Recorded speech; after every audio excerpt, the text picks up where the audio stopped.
or if it's possible at the end of the shiur. So thank you for coming, everyone, and I want to thank Nair for hosting all these shiurim and all the organizers, Rebbitzin Zobin, Louise, Judy Kahn, and Simon for all the technical work. And as we said before, these shiurim are zechus for all the cholim, b'sor shar cholei Yisrael, all the Jewish people in the world and all good people in the world, and that we should have healing very soon for our planet. And so this is the third shiur in this series on Megillas Ruth. We've covered, to some degree anyway, chapters 1 and 2. We're now up to chapter 3, and the sources I used for this shiur are shiurim and the writings of Rabbi Mendel Kaplan Shlita, Rabbi Wawa Jagerson Shlita, Rabbi Mendel Kesson Shlita, and Dr. Yael Ziegler, they all quote loads of different meforshim, which I'll also, Mitz Hashem, quote as we go along. Now, as this chapter opens, the narrative undergoes a paradigm shift. No longer is Ruth, we're halfway through the book, there's 4 chapters, we're now at chapter 3. No longer is Ruth or Rus driving the process. It now shifts to Naomi, because we have here the ripening of a new reality. And Naomi she now takes over the reins, so to speak, and she's in pursuit of Ruth's permanent security and stability. And to this end, she's going to introduce a daring plan, which is not only conventional, it actually appears quite shocking. Now, because these Pesukim, all the verses in this chapter, they've so many layers and depth of meaning and lots of nuances within them. And because on a Peshat, on a literal level, they're difficult, rather than sweep through the entire chapter, we'll just go through the first 4 Pesukim, because then hopefully we'll have a deeper understanding of what's going on. And then with that deeper understanding, I hope you can somewhat apply it to the rest of the Perek and get an understanding, because if we sweep through, I think we'll miss the beauty and depth and really the Peshat, what's really happening here. So it's also interesting to note that, as I said, Ruth was driving the narrative in chapters 1 and 2. And obviously she had a strong desire to convert. But as well as that, and this is one of the whole themes of the Megillah, as Chazal point out, it's chesed. And this is Ruth. She was very much concerned about the welfare of Naomi, nothing to do with conversion, a separate issue. And here we see the opposite, or the counter, the mirror effect, if you like. In chapter 3, Naomi is pushing the narrative because of her concern for the welfare of Ruth. So let's look at Pasuk Aleph. This is Perek Gimel, Pasuk Aleph. So it says, V'tamer lo Naomi, and Naomi said to her, Chamosah, her mother-in-law, BT, my daughter, Hala vakesh loch manoach, do I not seek rest for you, respite for you, asher yitavloch, so it should be good for you. So there's many questions already on this pasuk, as the Al-Sheikh HaKodesh points out. I mean, Shmuel HaNavi, who wrote this he was a Navi, and he wrote this with Ruach HaKodesh. He is not into hyperbole and poetry and repetition, and so that the verses look pretty. There's a mission here. So why is there so much repetition? We know, we were just talking about Ruth, so we don't need to say Vatomer lo Naomi, Vatomer Naomi, or Vatomer. Why Chamosah, her mother-in-law? We know it's her mother-in-law. It's been said numerous times. BT, we know she calls her BT. What's Manoach mean? So the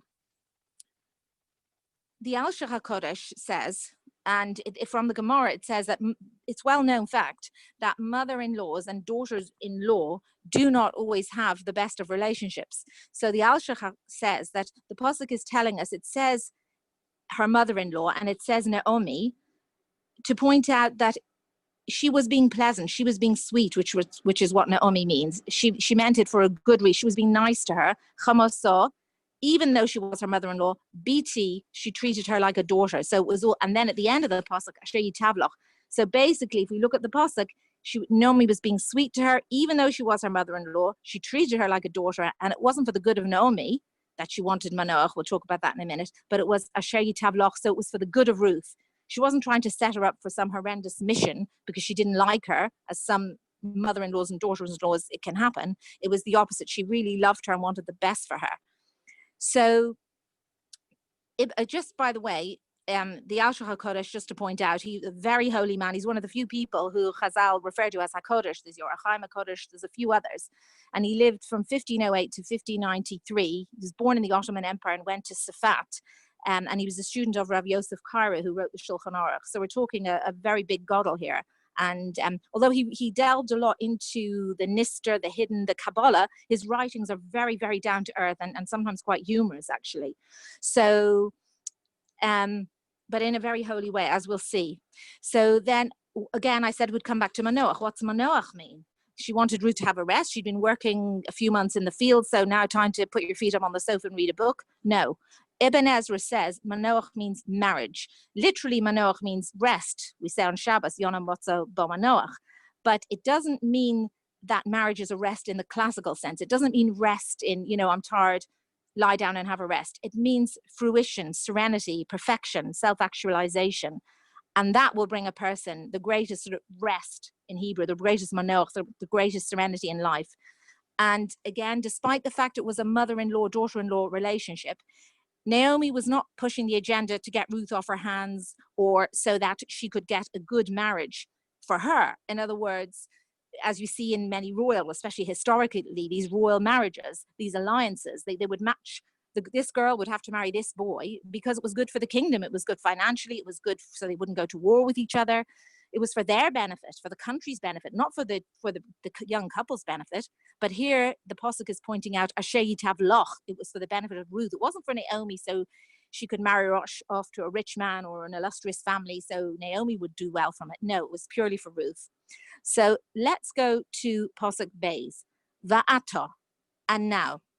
Hello, Boaz Moda Tanu. Isn't Boaz our kinsman or a relative? Asher Hoyis es Narosov, who you were with his maidens, his young girls. Hine, behold, who Zora es Hagorin Hasaorim. Behold, he is winnowing the threshing floor of the barley, Halila, tonight. So again, loads of questions on this Pasuk, but we will come back to it. I just want to read Pasuk Gimel first. Verochatzt, and you should wash, Vesacht, it means anoint. Some Meforshim say it means put on perfume, or in today's terms, it could be makeup. V'samt simlos simlosayach alayach, and dress up, put your clothes on. V'yorat hagoren, and go down to the threshing floor. Al tivodi loish, do not make yourself known to the man. Ad kaloso le'achol v'lishtos, until he has finished eating and drinking. And just before we go on to Pasuk Daled, just for the sake of completion, let's just briefly look at the Rashi. It's very important for later on in this chapter, which we may or may not cover today, but it's very important. Bathe, what's bathe? Well, obviously you can have the literal meaning of just be clean, but Rashi says it means bathe from the contamination of idolatry.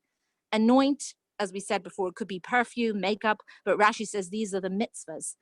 And also it's very important to note, just again, parenthetically, but very important later on in the Megillah, other Meforshim say that bathe meant go to the mikveh, because Ruth had just converted about 3 months ago, when in that trek in chapter 1 with Naomi, the whole conversation, my people are your people. So now this was like the final act of conversion. She went to the mikveh.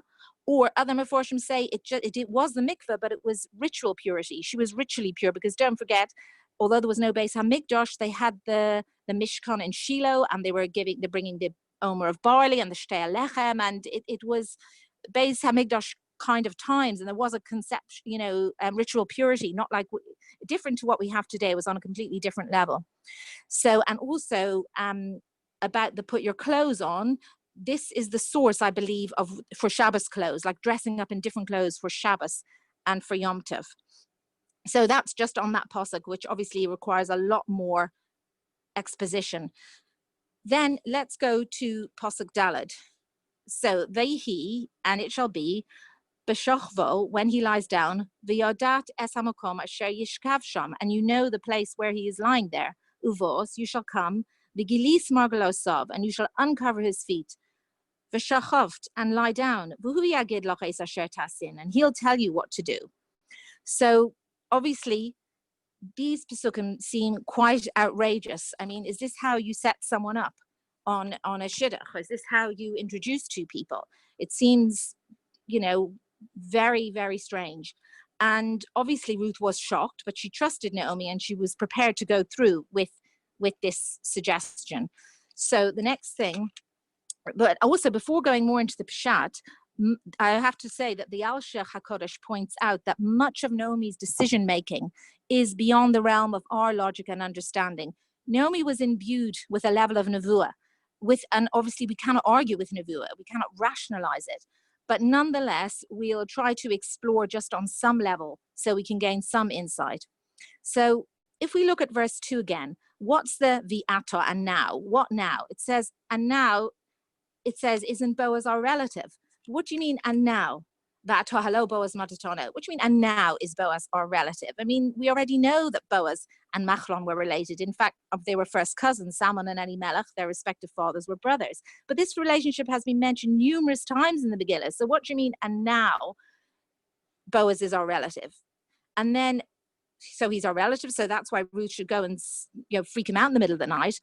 If he's our relative, why don't you do things normally if you're in pursuit of a shidduch? And then it says, and you were with his maidens. So now he's our relative, and you were with his maidens. Asher hayis es narasov. And therefore what? So what, you were with his maidens. And then, v'hinehu zores esgoren hasaorim halayla, and he's going to be winnowing the barley tonight. Well, how does Naomi know this, what he's going to be doing tonight? This is a very difficult pasuk. And also Naomi, there was a very strained relationship between Boaz and Naomi for reasons we went into and we might allude to again today. So how would she know what his plan was? So it's very difficult, this pasuk, both at a Peshat level and on a deeper level. So, but obviously the glaring question we should all be asking, which is so obvious, is why, what on earth is going on here? You know, what's on Naomi's mind? How do these specific details that are given make the case for this daring and unconventional plan, which Naomi wants Ruth to go through in order to change the future? So first, what's the ato? What's now? Clearly, what's being intimated is that the time to act is now. It's obviously not, and now he's our relative. He's always been our relative. He's been our relative since, birth or marriage. It's, and now, since he's our relative, and since you were with his young girl helpers, now a new reality has emerged. And at the end of the previous class, we touched upon the reason why Naomi waited those 3 long months to instigate the shidduch of Ruth and Boaz, or indeed the shidduch of Ruth with any potential suitor.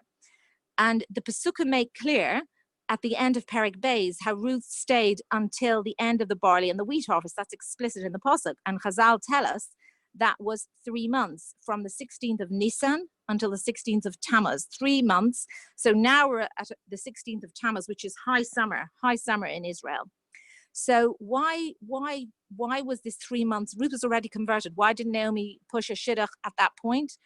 One, as we mentioned last week, and it comes from the Midrash, that Naomi wanted to purge those last negative traits of Moab from Ruth. If you remember, Ruth said yes, and Boaz said I should stick with the men, and Naomi said Tov BT, stick with the girls. And then it says, the pasuk says, Ruth got the message and she stuck with the girls. So Naomi wanted her in the company of those good kosher girls for 3 months to sort of purge the last vestiges of negativity of Moab from her. So that's one reason. We also spoke last week about them yet being in the shadow of the fact that Elimelech left in the time of famine. As the Rambam points out, that's why they died. It was, for a Talmud Chacham, a man of stature, to leave his people in a time of famine is a very negative thing. So therefore, she didn't have the confidence, the guts, if you like, to approach Boaz. She kind of felt ashamed. Another fact we mentioned was that Boaz was recently a widower. It would be very insensitive to someone recently widowed to, just go up and say, oh, hi, I heard you lost your wife. Yeah, I've got a great girl. I mean, it's a bit, it's not really, it could be too soon. But there is another very crucial reason why these 3 months were essential before Naomi could go through with this plan. And that is, as I said, we know the wheat and the barley harvest take altogether 3 months. And we know it's now, as the end of Perek Beis, the last pasuk says, the wheat is harvested, the barley comes first, and the wheat is harvested.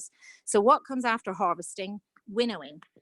So now remember, the people had recently suffered a famine, and this is the first good harvest after the famine. So it's going to be a big celebration. And Chazal tell us that as Ruth is a Gioris, like a newly converted female convert, she, because of these 3 months have gone by, since she said, your people are my people, and since she got the proper conversion with Naomi, because most Mefarshim say the original conversion was not 100%. Otherwise, there's loads of reasons we went into. How could Naomi push Orpah to go back? If someone's already converted, they're converted. You can't say, oh, give it up. So there's many other explanations for that, but most of the Meforshim say it wasn't a proper conversion. But then Ruth did properly convert with Naomi. Now 3 months have gone by, and Ruth, the Meforshim say, she has gone through the requisite 3 months since a proper conversion. And any girl who converts, or even it applies to a divorcee or a widow, halacha dictates that they have to wait 3 months before remarrying. And it's not just to do with pregnancy. Obviously, it is to do with pregnancy in a sense that we need to know who is the father of the child. But it's much more than that, because even if we could do a test, which we can do nowadays, and even if a woman was 93 years old, those 3 months still need to be adhered to. And it's called in the halachic, the term that they use in the halachic literature is called zamana havchana. Havchana is distinction. It's like we say in the morning brachas, lahavchin bein yom uvei laila, who distinguishes between the day and the night. So it's a distinction. It's beyond pregnancy.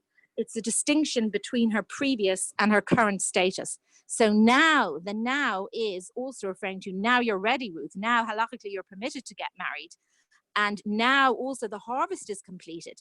And since he's our relative, and I'll talk more on why the fact that they're relatives is very important. Because of all these now, it's an apt time to move things forward.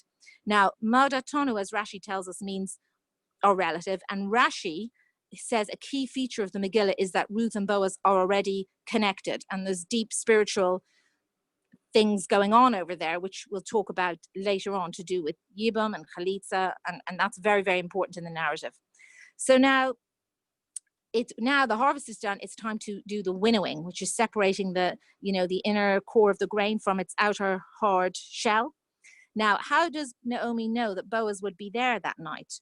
Well, Rashi tells us that Boaz would sleep in the granary because the generation were not so honest, so he needed to stay there to protect his grain from theft. And after the winnowing, the crop is literally ripe for the taking. So Boaz is going to sleep in the granary to watch his harvest. That's Rashi. But there is a contradiction to this. And in the Gemara in Chulin 91a and b, it tells us that from this verse, that Boaz was going to be in the granary all night, we learn that a Talmud Chacham should not go out alone at night. In other words, it's marasayan, or it could cause suspicion. Now, whether this applies today is questionable, but the Gemara says in Chulin 91a, for a Talmud Chacham, shelo yetze yichidi balayla, he shouldn't go out alone at night. Now, Naomi therefore knew that Boaz would be not walking by himself at night, and that's how she knew that he would stay there all night. And why was he there at night? Because the winnowing is done at night, so he wouldn't walk home, it was too late. But Rashi said he stayed to guard his grain. So how could Rashi contradict the Gemara? So I heard from Rab Mendel Kaplan a beautiful pshat. He harmonizes both opinions as follows. So as we read later on in the Megillah, Ruth does go through with Naomi's plan, and she manages to sneak into the granary where Boaz is sleeping, and she uncovers his feet and wakes him up. But he doesn't, walking in alone didn't wake him up. And even after she uncovers his feet, he does not wake up immediately. It says b'chatzi halayla. So therefore, it could not have been that difficult if Ruth could get into the granary, and it took a while for him to wake up. Surely any thief could, common thief could just go in and steal some grain while Boaz slept and take it out. So Rashi, doesn't make sense. And also, if Boaz was so afraid of thievery, why not just lock the door, or better yet, hire a team of guards and go home and sleep comfortably in a bed? I mean, what? It doesn't make any sense. An elderly man lying there, and he's a rich man. He could afford security. He's extraordinarily wealthy.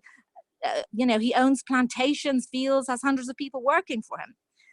So, and how does Naomi know he'll be there? As I said, she hasn't spoken to him since they came back from Moab. So now we go look at the Rashi again. Rashi says the people were not so honest. Even the first pasuk of the Megillah says, "Bimei shufot hashoftim," which literally means in the days of the judging of the judges. The people were judging their judges. They were critical of their leaders. They weren't on such a high moral level. So what Rashi is telling us is that the people were not so honest. They were likely to steal grain. But who are the most likely people to steal generally, and to steal from businesses? It's known to us that it's generally not strangers. We hear about it all the time in the news, as we call it today, an inside job, because the people who are in the know, who know where the prize grain was, or who know where the safes are, or know the combinations of the locks and so on. They're the kind of people who one has to be most afraid of. So Boaz was afraid of his own workers. So therefore, Boaz stayed at night until all the workers had left. So that's the interpretation of the Rashi. And thus it was late, it was dark. Now we come to the Gemara. It would be inappropriate for him to walk home alone. So that's why he slept in the granary, because he needed to preserve his reputation as a Talmid Chacham. And also Chazal tell us, this comes from the Me'am Loes, he says they would winnow at night, because that's, in Eretz Yisrael, the winds are best or strongest at night. So winnowing was always done at night, which I said is separating the husk from the grain. They throw, and actually it's one of the 39 of malachas of Shabbos. You cannot do it on Shabbos. So Boaz would be there late at night, because that's when the winnowing was done. He would stay late till the workers had gone home, made sure they'd gone home, and he would sleep there because he couldn't walk home at night. It would affect his reputation. And how did Naomi know all this? Because most likely her departed husband, Elimelech, he was also a man of great importance, a landowner, a farmer. He also didn't come home at night after the end of the harvest when they did the winnowing. So that's why it makes sense, perfect sense, that Naomi would know this. And now the whole pasuk is coming together. And also another very important feature, why now? Why is going into the granary a good idea? Well, can you imagine if Boaz was in his house, right? And how is Ruth going to get in undetected? I mean, there could be locks on the door, there could be servants, he could have guards. She couldn't walk into his room there in the middle of the night and start uncovering his feet. And what she can say, hi, it's Ruth, Naomi sent me. No, that just wouldn't work. That could not happen. She could be, sent out before she even got there. So hence the timing is perfect. He's alone, he's in the granary. The 3 months are up. She's fully Jewish now. And also, as the Igeris Shmuel points out, Boaz would be in a good mood. There's been a plentiful harvest, and especially following a famine, because this is the first good plentiful harvest after the famine. So it's a good time to, we know, and generally we all know that it's a good time to ask a person a favor when they're in a good mood, especially as he'd lost his wife, and the Gemara tells us he lost children. So now things are on a slight upturn. It's an apt time to approach him. It's also an ideal place to approach him. Why? Because, as the pasuk says, they are relatives, right? So why is that important? And well, the Al-Shach HaKodesh says, because they are related, people won't question the fact that Ruth is going to the granary at night. It's normal to want to see the success of one's relatives. And also, as the pasuk says, Ruth had just spent 3 months gleaning and being with those female harvesters, and it would only be natural for her to go to the granary that evening. And basically, if you get the picture, is like Chazal tell us, it was the final day of the harvest. They were going to do the winnowing at night. It was this big party. Hundreds of people were there, the men workers, the women workers, the gleaners, the harvesters. Ruth going along there wouldn't arouse any suspicion at all. She was related to Boaz, so that made sense. She was friends. She had some kind of social connection with the young girls who she was with for 3 months, although they had a higher status than her, but they still got on very well. And it was like a big summer festival, a big party, and with all those involved in the barley and wheat harvest. So in fact, Ruth going there would arouse no suspicion whatsoever. In fact, it'd be more suspicious if she wasn't there, that they might think, well, why didn't Ruth come? So this is very, very important. And also I have to point out, it's later on in Pesukim in the Megillah, the Meforshim point out that she didn't follow Naomi's instructions exactly, because she didn't go all dressed up and preened to the fields that night, because that would arouse suspicion. She went in her normal clothes, and she took a bag with her, extra clothes with her. Obviously, she was washed before, but to put on her makeup or her perfumes and her special clothes, that only happened after she actually arrived there and sort of did it discreetly before going into Boaz. So just her turning up and socializing with the girls and everyone there and watching the winnowing, totally normal. Totally normal. And that's why the pasuk points out, you're, the modatano, a relative, you're with the girls. So all these things become very relevant and paint a picture of how this all leads up to Naomi's plan and how appropriate it was and how important it was. So, and that's why Naomi tells Ruth where Boaz will be when everyone else goes home, because it's very easy to access and he'll be alone. Perfect time to act. So therefore, on a Peshat level, the verse makes perfect sense. And also the Igeris Shmuel, he was a commentary, he was in the 1500s in Sfat, he like 1560 to 15. He was born in the early 1500s, and he studied Kabbalah under Rab Chaim Vital and the Arizal. So the Iger Shmuel adds that Naomi was making a case for why this would be a good shidduch for Ruth, because being a new convert, she'd feel alone and isolated and vulnerable, and therefore she wouldn't want to marry down. She was married to Machlon, and she was a royal princess, so she'd want to marry someone like of distinction, someone noble, and also she definitely wanted someone kind because of her very vulnerable situation. And the word modatonu in Pasuk Beis hints to both these ideas, because one, he's modatonu, a relative. So in other words, Naomi was hinting to her, you're still marrying within an equal family, within a family of distinction, equal family, it's the same family.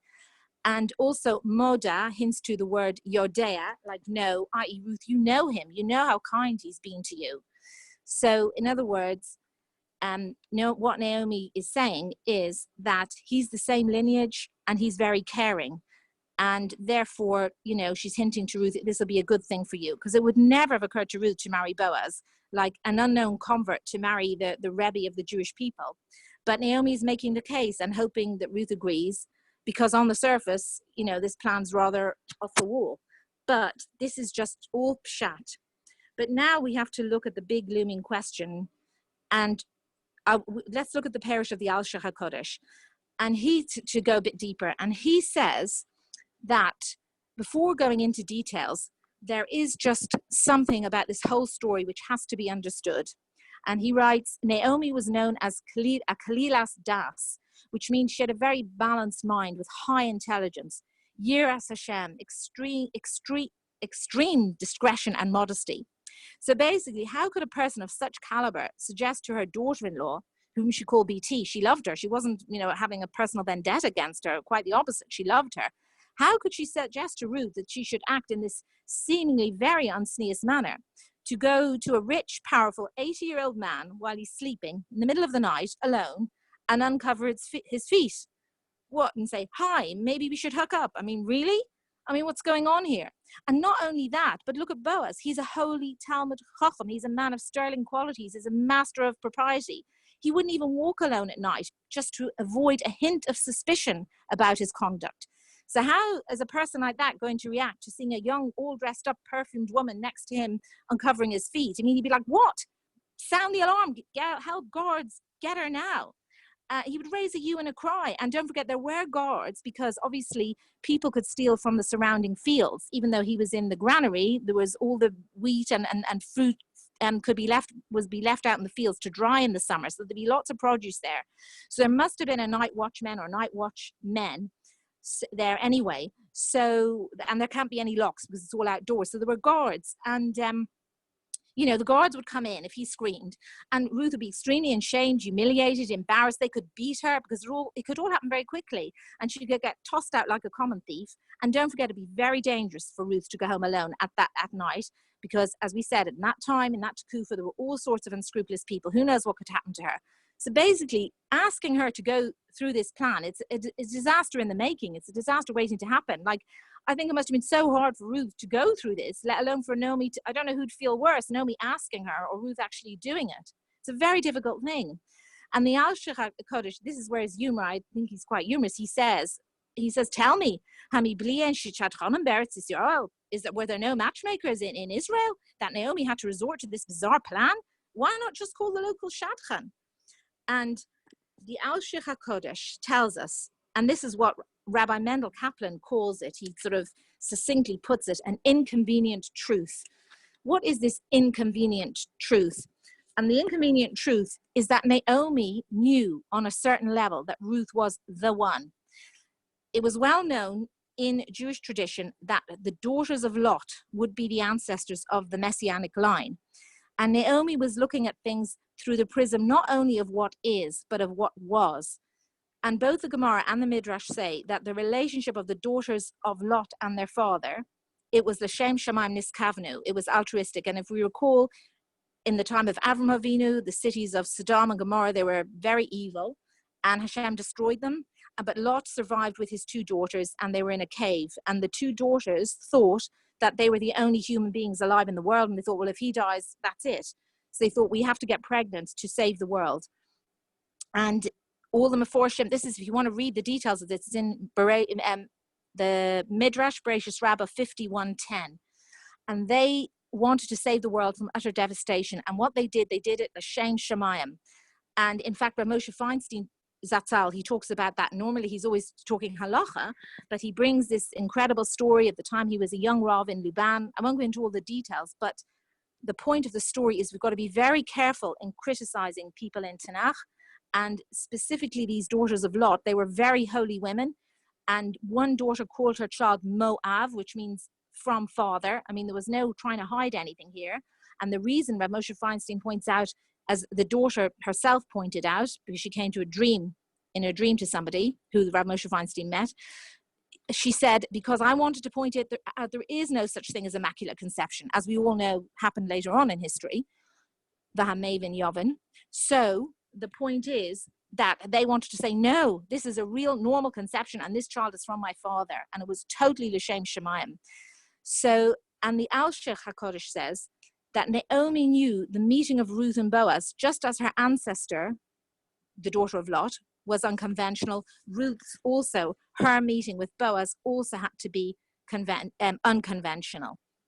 Now, there's another commentator who has a very similar tack to the Al-Sheikh HaKodesh, and that's the Ralbag. The Ralbag is Rabbi Levi Ben Gershon. So the Ralbag is like an acronym of that. He lived from 1288 to 1344. He was a French absolute genius. He was a philosopher, a Talmudist, a physician, a mathematician, and an astronomer. So we're talking genius, Sheba genius. Well, he says very similar to the Al-Sheikh HaKodesh, but he links the meeting of Ruth and Boaz to the encounter of Yehuda and Tamar. So that's a whole other shiur, how they met, and that again was also l'shem shamayim. That Tamar, Yehuda was her father-in-law, and she wanted to be with him, again, for purely altruistic reasons. And he says Naomi was inspired by their history, and their history obviously led to the birth of Boaz. Tamar and Yehuda were together, and they had twins, Peretz and Zerach, and from Peretz came Chetzron, Ram, Aminadab, Nachshon, Salmon, and Boaz. So Tamar was also an extremely holy woman. She acted l'shem shamayim. Even Yehuda at the end of this whole thing said, Sod kami meni, she's more righteous than me. Rather than embarrass Yehuda, she was willing to have 3 people killed, herself and her 2 unborn twins. So we're talking about extremely holy people. And this, as all the Meforshim point out, and the rabbis today point out as well, this shem shamayim altruism of years ago, it could never happen today. Such a concept did exist historically because the people then were holy tzaddikim, and they also had nevuah. And today we just cannot relate to this at all because all our egos and our lusts and desires would all get in the way. We couldn't, even after the war, people were on a higher level. After World War II, I've heard of rabbis saying, people, their mother survived a concentration camp, and in these DP camps, they were offered a shidduch, and they said, well, here's 2 boys, and they'd say, well, this guy's Polish, this boy is Russian, I'm Russian, okay, I'll go for the Russian. And they ended up having fantastic marriages and children, holy children, and they were all on a different, even then it was a different madrega to nowadays.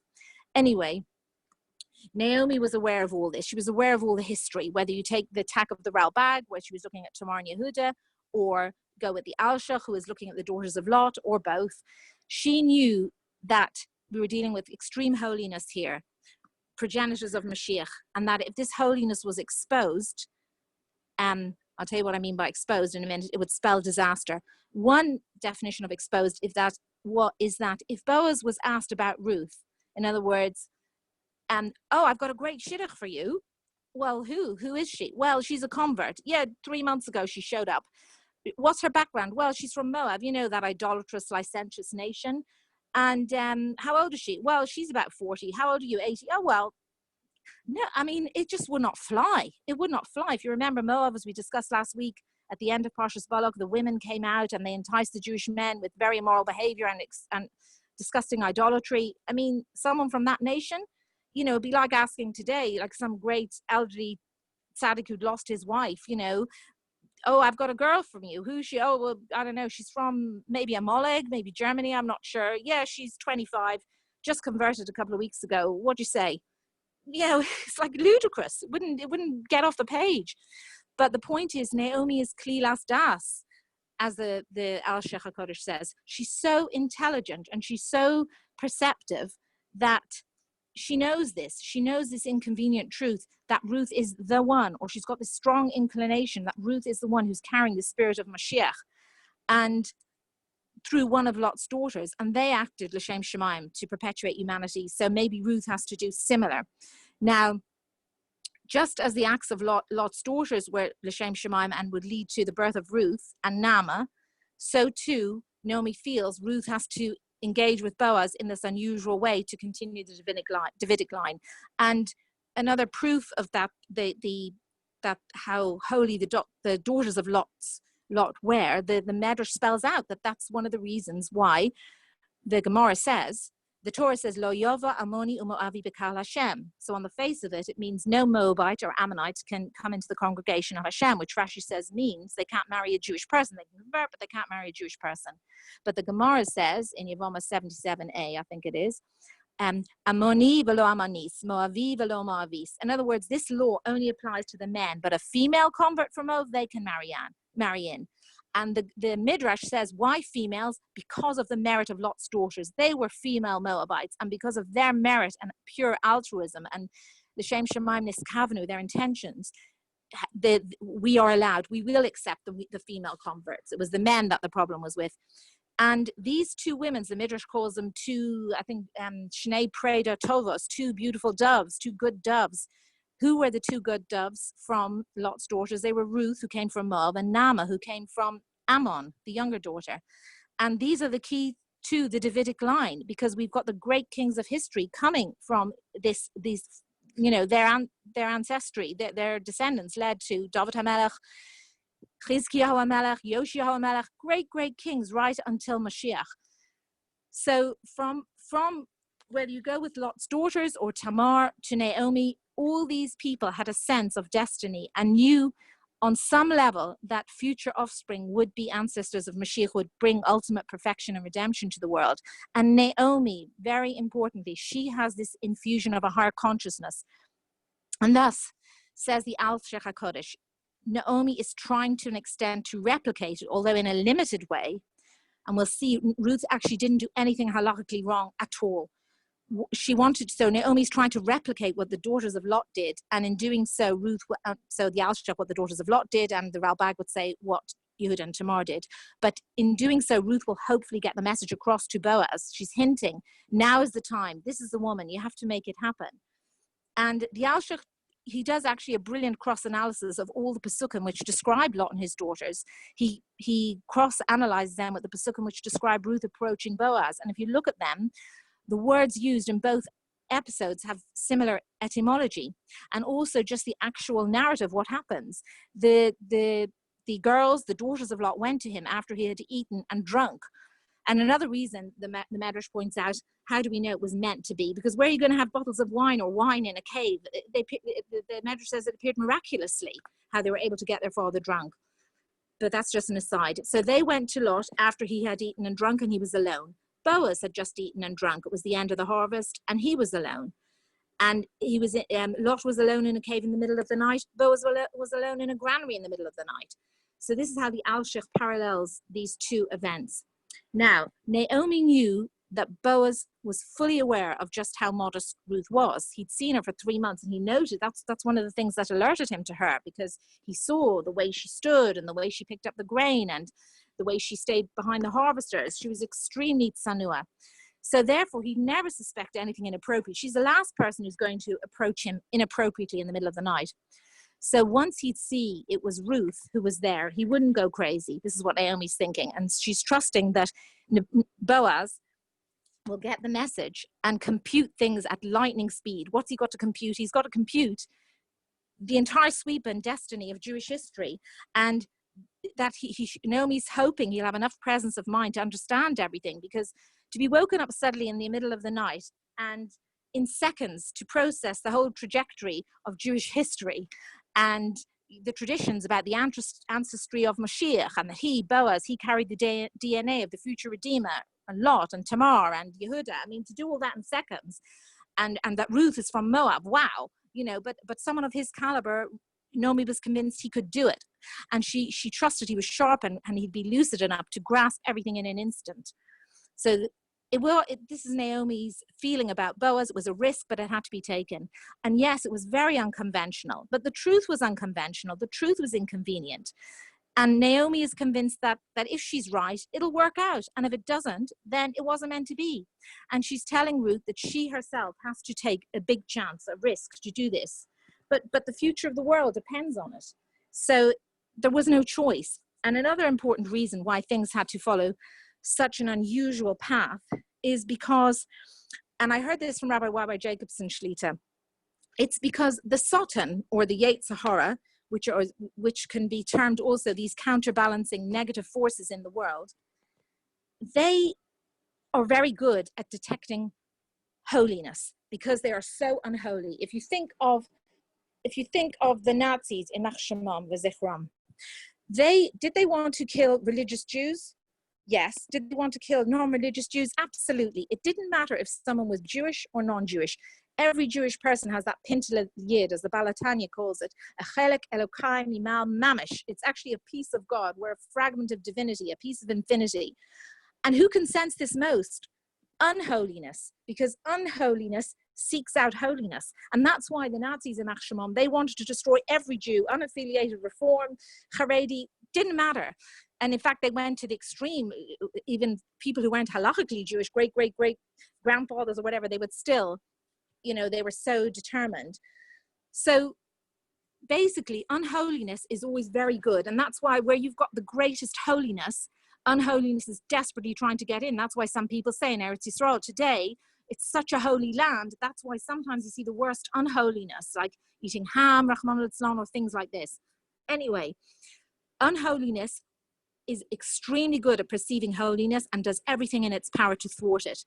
So if you asked a 6-year-old child today, where do you think Mashiach is going, who doesn't know all this history, where do you think Mashiach is going to come from? What kind of family is he going to have? What's going to be his parents, his grandparents, his great-grandparents? They would say, without a doubt, oh, holy parents, very holy from parents, holy children, wholesome families, the best of the best. But the truth is, Dafka, no, especially no, he could never come from such noble origins because the Satan would be in like a shot, deflecting the path of holiness. And that's why the entire ancestry of Mashiach has such unusual origins. We've got the daughters of Lot with their father, incest, Yehuda and Tamar, which looks like prostitution. David HaMelech, whose origins people thought he was a mamzer. He says in Tehillim, Muzar yisi le'achi. I was hinting to the word mamzer. They thought he was illegitimate. And he was like the ruddy one of the bunch. When Shmuel HaMelech came to anoint him, he looked at all the other handsome sons. He never would have considered David HaMelech. And Hashem was saying, no, he's the one, this ruddy youth who everyone thought would amount to nothing and who they thought was illegitimate. And David's relationship with Bathsheba and Shloma and Naamah. Naamah comes from Ammon. So she was not a convert from Lot's younger daughter. And so many other examples if you go through the whole chain of the ancestry of Mashiach. So why does it have to be so unconventional? And the answer is that the Satan, sorry, my phone's going on the blink. One second. Just a sec. Oh. Anyway, I'll just try and do it this way. The answer is that the Satan sees what looks like incest, prostitution, murder, adultery, really unholy things, and then he won't bother to interfere. So therefore, the holiest seeds can be planted right under his nose.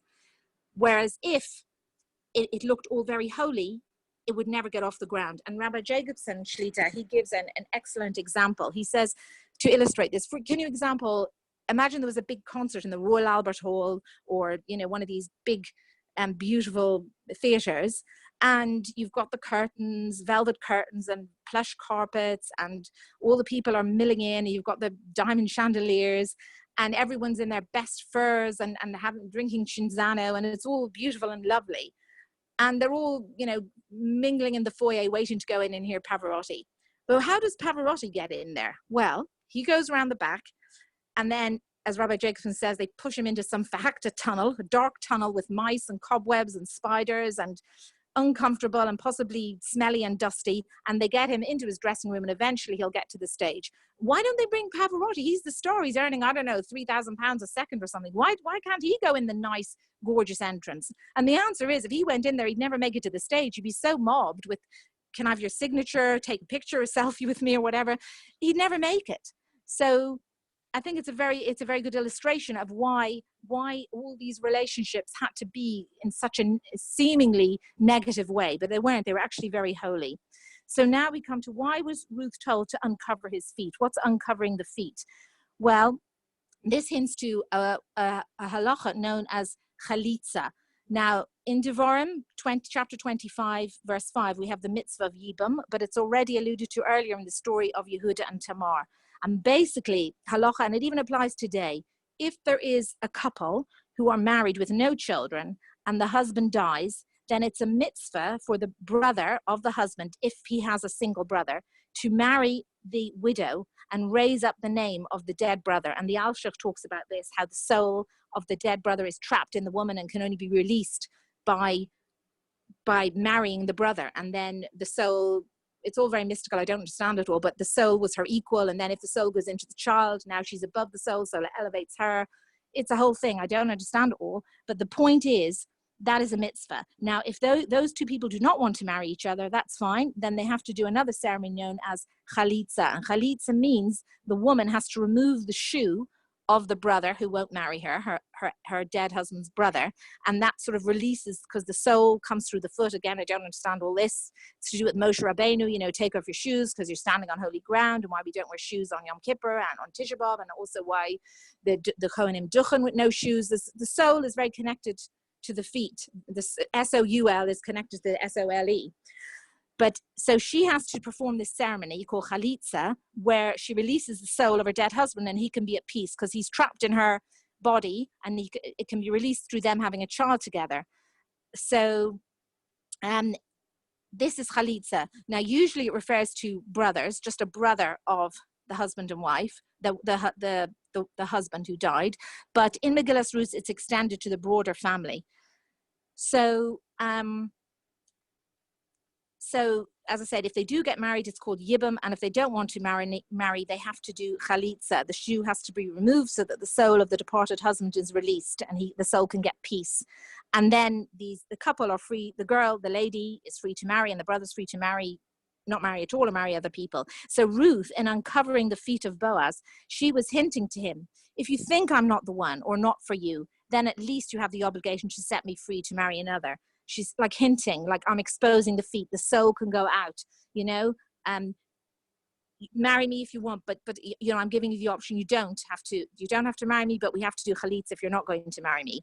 So basically, the worst case scenario is that Boaz would say, please, with all this background we know, he's not going to scream and shout. He's going to say, please, Ruth, leave. This is not appropriate. It's not meant to be.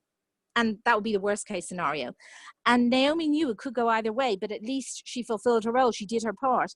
And these instructions drew, that's the only way to test if Naomi is right or wrong. There's no way she could have approached Boaz directly in the conventional shidduch channels, as we explained. It wouldn't work. The Sultan would be in there like a shot, and everyone would say, no, don't be ridiculous. How can you suggest such a thing? It's ridiculous. And, as I explained, it would never happen. Now, also people ask, what about yichud? How could this woman be secluding herself alone with a man, which is forbidden, and who's not, a woman cannot do that unless it's her husband or son and so on. Well, Ruth did not do anything wrong, halachically, as we said before. Off the wall, yes. Strange, yes. But halachically problematic, absolutely not. Now, why? Why, you may ask, was it not a problem to do what she did? And the answer is, the Yichud laws are a decree of David HaMelech. And David HaMelech wasn't even born yet. He's Ruth's great-grandson. So that decree was not in place yet, so there was no Yichud. And then if you ask about Tamar and Yehuda, who actually were intimate, with Tamar acting L'Shem Shemaim, this was allowed because it was pre-Matan Torah. And I refer you, if you can find, I heard it in a shiur, so I don't know exactly where it's written, but the Lubavitcher Rebbe has a long treatise on this, going into great detail how it was completely mutter. But as we said before, just like the daughters of Lot, she was acting L'Shem Shemaim, and also it was pre-Matan Torah. Very significant. And of course, anything like this, as I would say, don't try at home. We can't do any, we have to go to the strict, not only the letter of the law, the spirit of the law, but guided first by the letter of the law. So if we read on in the Pesukim of chapter 3, we'll see how Naomi's plan does come to fruition, not exactly the way it was meant to, but it does.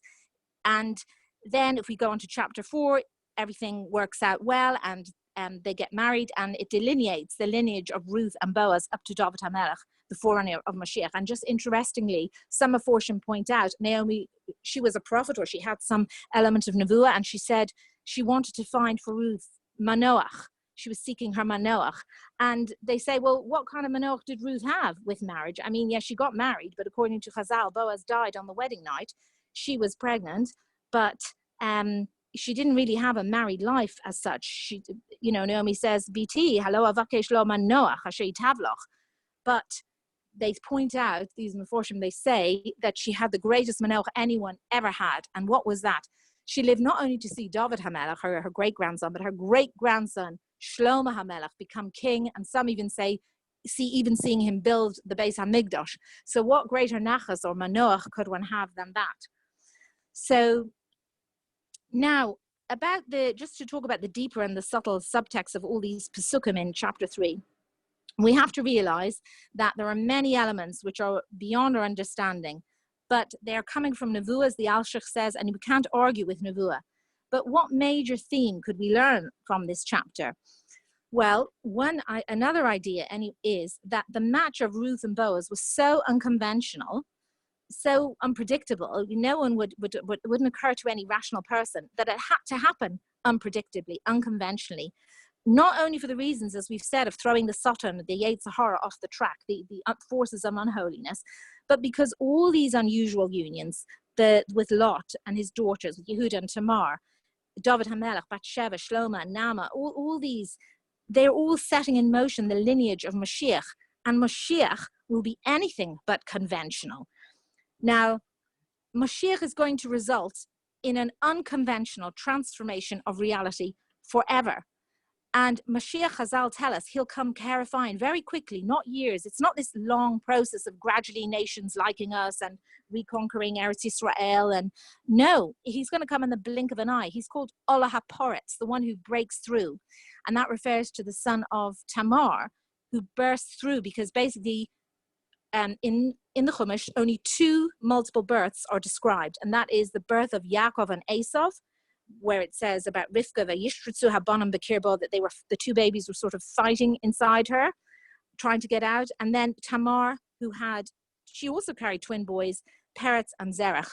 And their birth is very unusual. And it's described in Bereshis, I think it's in Vayeshev, where how the first twin, one twin, at the midwife saw, he put a hand through and she tied a red string around. Maybe she learned from the birth of Yaakov and Esav, there was problems, there's always problems in these twins. I'm going to make it known who really emerged first. But then a most unusual thing happens, a most unconventional thing happens, and that a baby comes out, but he has no red string on his hand. It was a different baby. The baby who'd put his hand out first, he was still behind, he was still there. Peretz burst through, that's what Peretz means, it's a pushing through, and he was born first. So Mashiach himself, he's called the one who breaks through. And in other words, their birth, he comes from something unusual. You would expect Zerach to have emerged first, but no, the exact opposite of what is the norm of what you would expect happened. So Mashiach is the Peretz, the Olah HaPoretz, Chazal call him. He's going to be the one who's unusual, who'll break through. He'll break with every convention in the world. And even in history, we see any redemption always comes from most unlikely places. I mean, if you look at Pharaoh was in the story of Mitzrayim, he was the arch enemy of the Jewish people. And what's he doing? He's raising the Redeemer, Moshe Rabbeinu, in his very house. Is that unconventional or what? And this is another example of deflecting the Satan. And this is the irony and the paradox. It's the exact opposite of what you would expect. It's like but it's like, Hitler Machshemo raising some great Jewish Rebbe who's going to be in the Reichstag or whatever by his daughter. I mean, it's unheard of, it's unthinkable. And the Lubavitcher Rebbe Zatzal says that the sun represents Avodas HaTzadikim. I think this is from the Sefer HaBahir, which is a Kabbalistic text. written by a disciple of Rav Shimon Bar Yochai.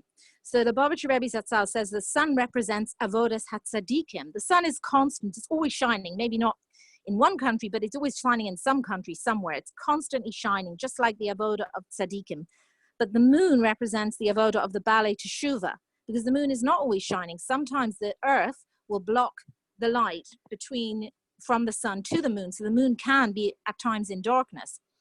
And we know, so the moon represents the avoda of the Balei Teshuvah, and the sun is the tzaddikim. Now we know there's a famous Gemara in Brachos 34b, which says, Mokom shabalei teshuvah omdin, tzaddikim gemurim einam omdim. In other words, in the place where Balei Teshuvah stand, even complete righteous people don't stand. And what is this saying? This is saying that there is a great value in the non-conventional, in the energy of the Balei Teshuvah. And what is Mashiach if not all about Teshuvah? Studying Torah, that's the path of the norm, but Teshuvah is different, and it reaches into this profound sense of yearning, restoration, and return. Just look at the Tehillim of David HaMelech, full of passion and heartfelt pleas, and it raises a person to a very high level, and it brings forth a level of divinity that's really off the charts. And that's who Mashiach will be. The world will undergo a paradigm shift. It won't be this slow, natural process of elevating and sublimating a dark reality. No, in an instant, Heref Ayin, he will usher in an era of peace, prosperity, and global God consciousness. And this transformation is called indeed Peretz. It's a certain bursting through. It's unusual, and it's going to engender a radical change in world history and the transformation of reality forever. And I just want to say that now the world, we all know, how very much upside down it is. We have lost a lot of Torah, a lot of great Talmidei Chachamim and teachers, and it's very sad, and we have a diminished light of Torah, not only for that reason, but because we can't learn, in yeshivas, in Botei Midrash, we can't gather together for tefillah properly, we can't do all the mitzvahs that we could do, like Kaddish and Kedusha, and lots of other mitzvahs.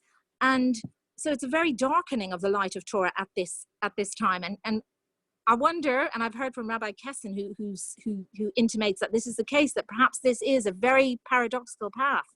Very paradoxical. It's anti-Torah in a sense. It's the negativity of Torah, but maybe this is a paradoxical path leading to our redemption. Well, I hope so.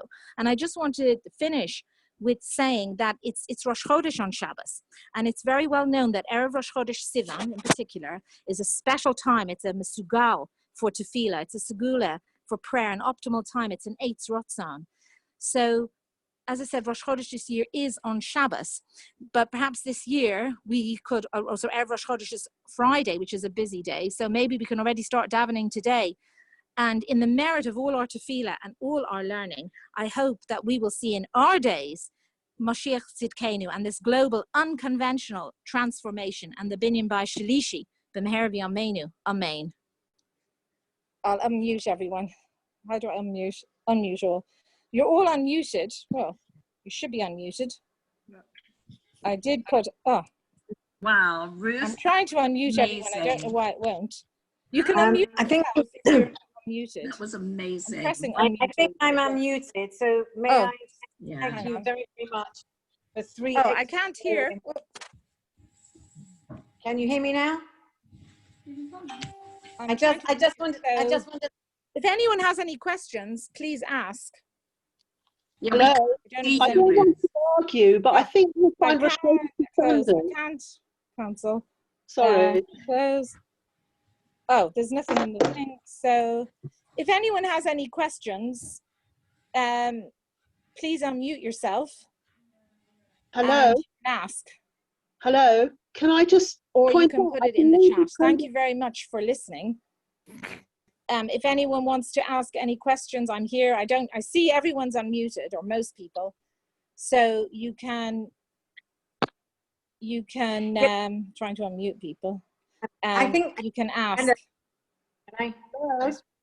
is it possible, can I just point out that Rosh Chodesh is actually I'll wait here just in case anyone wants to ask anything at all. Can't hear me. I would like to ask a question. Can you hear me?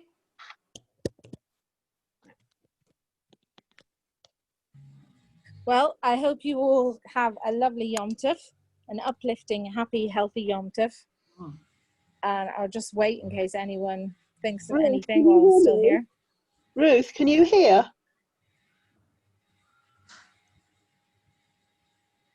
No, she can't. I think she's left. Well, Rosh Chodesh is actually on Sunday. I don't know how many people. I can't hear any. I can't. If anyone's got any questions, I can't actually hear. I'll just see if you. Oh, oh, hang on. You can't message either, I don't think. Well, I don't know how many people she's left with the wrong impression. Ah. Oh, no. Ah, chat. Rosh Chodesh is when? Sunday? It's not on Shabbos. Oh. I don't want to argue with the speaker, but if she's left people with the wrong impression, it might be a problem. I'm sure we'll find out.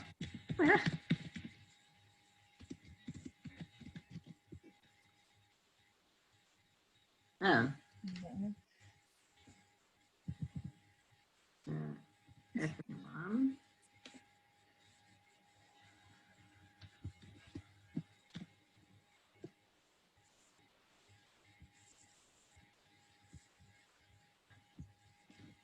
Oh, Rosh, thank you, Linda. You're right. Rosh Chodesh is Sunday. I'm sorry, but you're right. Erev Rosh Chodesh is. Thank you very much, Linda. I hope you can hear me. Sorry, I stand corrected.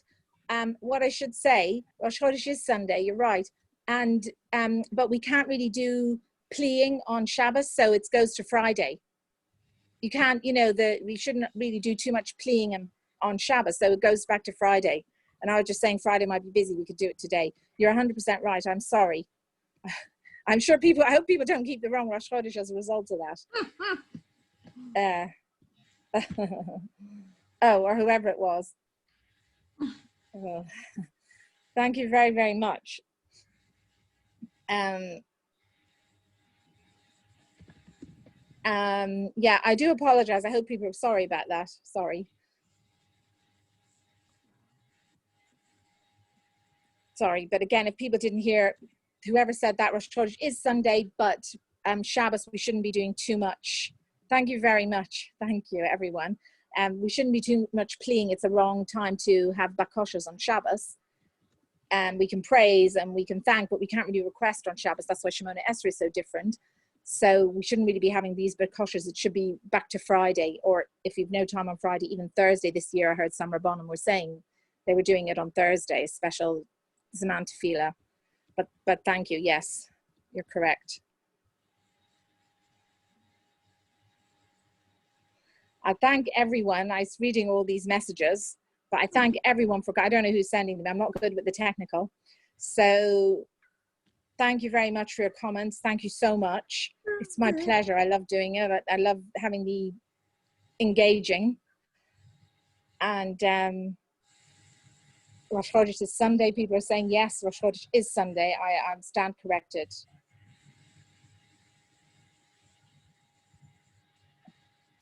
Well,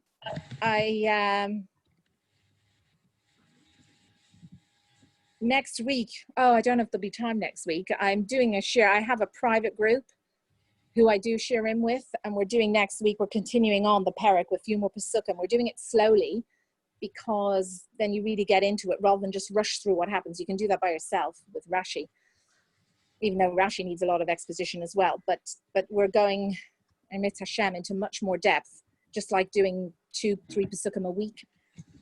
So I don't know if you want to join.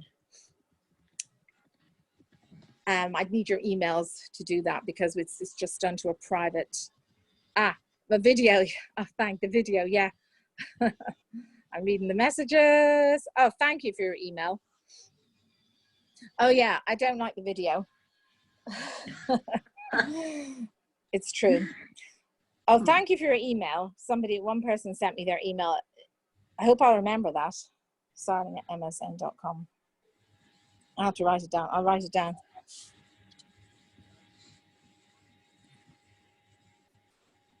Okay, or the alternative, you can ask Nair, and then, but if not, I can email those people who've given me their email, and then you could do come to my private shiurim, so to speak. I'm just reading all the comments. Thank you very, very much. Yes, Rosh Chodesh is Sunday. It was amazing. Oh, thank you very much. Thank you. Okay, I will wish everyone a very good Yom Tov, a happy Yom Tov, a healthy Yom Tov, and a good Shabbos, and stay well, stay safe, and I hope we'll meet again soon and learn together soon. I really hope so. It was really an honor and a privilege for me to learn with you all. And so have a lovely day. Take care. Kol Tov. Bye-bye.